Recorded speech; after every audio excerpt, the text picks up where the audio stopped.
اعوذ باللہ من الشیطان الرجیم پناہ مانگتا ہوں میں اللہ کی شیطان مردود سے۔ بسم اللہ الرحمن الرحیم شروع اللہ کا نام لے کر جو بڑا مہربان نہایت رحم والا ہے۔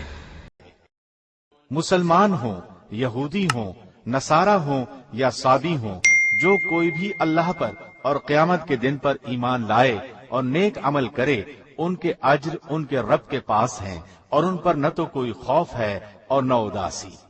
اور جب ہم نے تم سے وعدہ لیا اور تم پر طور پہاڑ لا کھڑا کر دیا اور کہا جو ہم نے تمہیں دیا ہے اسے مضبوطی سے تھام لو اور جو کچھ اس میں ہے اسے یاد کرو تاکہ تم بچ سکو، لیکن تم اس کے بعد بھی پھر گئے۔ پھر اگر اللہ کا فضل اور اس کی رحمت تم پر نہ ہوتی تو تم نقصان والے ہو جاتے۔ اور یقیناً تمہیں ان لوگوں کا علم بھی ہے جو تم میں سے ہفتے کے بارے میں حد سے بڑھ گئے، اور ہم نے بھی کہہ دیا کہ تم ذلیل بندر بن جاؤ۔ اسے ہم نے اگلوں پچھلوں کے لیے عبرت کا سبب بنا دیا اور پرہیزگاروں کے لیے واعظ و نصیحت کا۔ اور موسیٰ نے جب اپنی قوم سے کہا کہ اللہ تمہیں ایک گائے ذبح کرنے کا حکم دیتا ہے تو انہوں نے کہا ہم سے مذاق کیوں کرتے ہو؟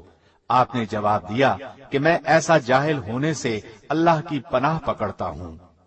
انہوں نے کہا اے موسیٰ دعا کیجئے کہ اللہ ہمارے لیے اس کی ماہیت بیان کر دے۔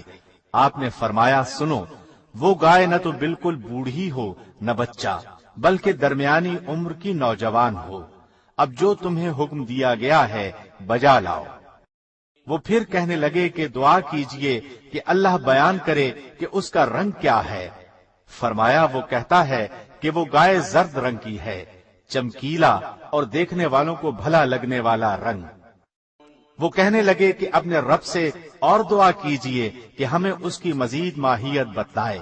اس قسم کی گائے تو بہت ہیں، پتہ نہیں چلتا، اگر اللہ نے چاہا تو ہم ہدایت والے ہو جائیں گے۔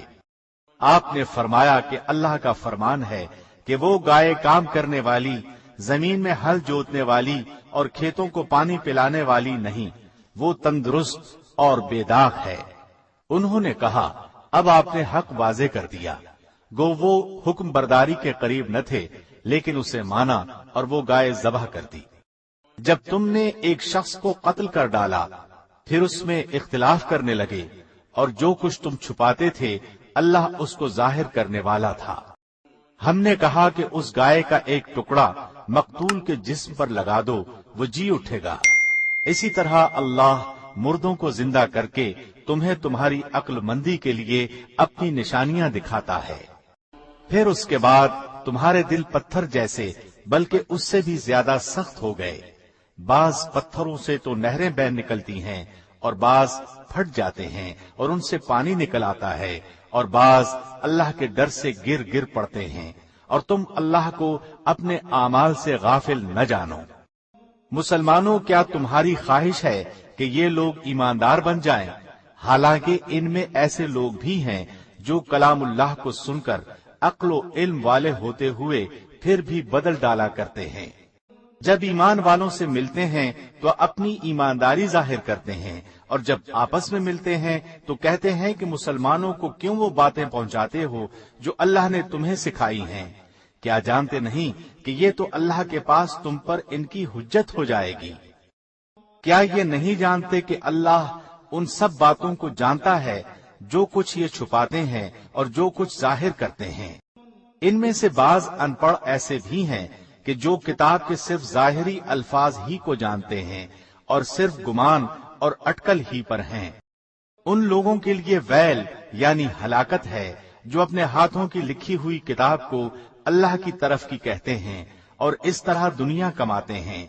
ان کے ہاتھوں کی لکھائی کو اور ان کی کمائی کو ویل یعنی ہلاکت اور افسوس ہے۔ یہ لوگ کہتے ہیں کہ ہم تو صرف چند روز جہنم میں رہیں گے۔